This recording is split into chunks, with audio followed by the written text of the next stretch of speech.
Regimes escravistas nas Américas, a escravidão no Brasil. A escravidão compõe a maior parte da história dos trabalhadores brasileiros, afinal, foram mais de 300 anos de escravidão de indígenas e africanos, somando-se o período colonial e imperial. Trata-se de um regime de utilização forçada do trabalho humano que serviu para o acúmulo de riqueza nas mãos dos senhores, homens brancos, donos dos seres humanos transformados em mercadoria. Essa concentração de riqueza que teve origem com o trabalho escravo, assim como o racismo e a discriminação de pessoas negras, permanece no Brasil atual como sombria herança do passado. Antes de chegar ao Brasil, os africanos eram presos em planícies no interior da África, levados até o litoral, onde permaneciam encercados ou galpões por semanas à espera de um navio negreiro para serem transportados. E era fruto de guerras entre as próprias tribos africanas, que depois as vencedoras vendiam os perdedores, os sobreviventes perdedores, como escravos.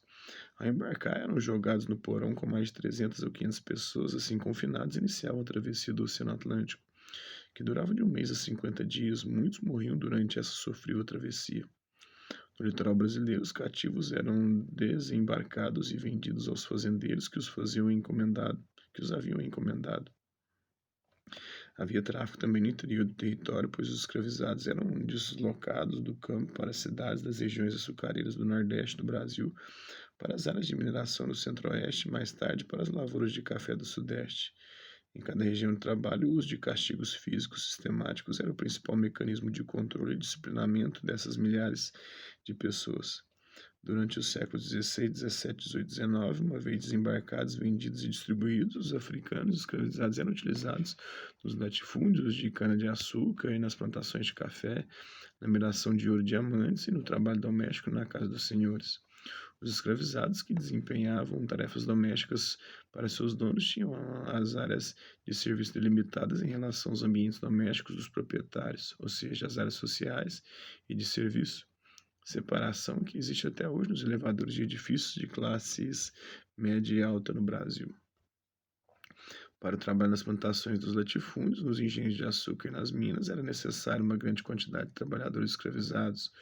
O dia a dia desses trabalhadores era sujeito às mais variadas violências, sem contar o definhamento por exaustão e doenças. Os castigos e as punições físicas eram diversos: troncos, chicotadas, imobilização com correntes, ganchos no pescoço. A vida de um escravizado, quando começava a trabalhar nas lavouras do Brasil, não passava em média de 5 anos. No último quarto do século XIX, a expectativa de vida de um escravizado a nascer aqui variava em torno de 19 anos. A de um brasileiro não escravizado era de 27 anos. Isso aqui muito por conta da mortalidade infantil também, né? Ainda assim, o Brasil foi o último país das Américas a abolir a escravidão em 1878. Tem um anúncio de compra e venda de pessoas escravizadas em jornal de 1879. Está escrito: escrava, vende-se uma mulata de 38 anos com um filho de 3 anos de cor clara e compra-se um negrinha de 10 a 12 anos para tratar a rua da quitanda número 20. A escravidão dos Estados Unidos. Quando os europeus chegaram à América do Norte, o território já era habitado por centenas de grupos de nações indígenas. Para ter ideia, havia mais de 300 línguas diferentes, de acordo com Leandro Carnal, em História dos Estados Unidos. Esses povos indígenas, como os Cherokees, os Iroqueses, os Comanches, os Apachos, Dakota, Iowa, Missouri, entre muitos outros, povoavam o território da costa do Atlântico até a do Pacífico. A ocupação desse território por colônias ingleses era justificada por eles mesmos com um direito dado por Deus. Os colonos expulsavam os indígenas de suas terras porque acreditavam nesse direito. Também capturavam e vendiam esses indígenas como escravos. Karnal afirma que em 1708, por exemplo, na Carolina do Sul, havia 1.400 escravos índios. Tal como na América do Sul, a escravização de africanos passou a predominar nas colônias inglesas da América do Norte. O lucrativo tráfico de africanos cada vez mais começou a fornecer a mão de obra para as fazendas dos Estados Unidos. Em 1787, a Constituição dos Estados Unidos deixou a cada estado da federação a decisão de abolir ou não a escravidão em seu território, prescrevendo o fim do tráfico de escravizados para 1808. Nas décadas seguintes, os estados do norte e do centro do país eliminaram a escravidão, mas no sul a abolição prejudicaria a economia de monoculturas para exportação. Ali, em vez de desaparecer, a escravidão começou a crescer. Após a Guerra Civil Espanhola de 1861 a 1865, ou a Guerra de Secessão, que libertou todos os escravizados, os estados do Sul implantariam um regime de segregação racial. De 500 mil na época da independência, em 1776, o total de escravizados já era aproximadamente 4.1.860, quase 14% da população total dos Estados Unidos. A Revolução Industrial Inglesa, que se iniciou no final do século XVIII, havia ampliado a demanda por algodão para a manufatura de tecidos. Os principais fornecedores dessa matéria-prima eram os estados do sul dos Estados Unidos.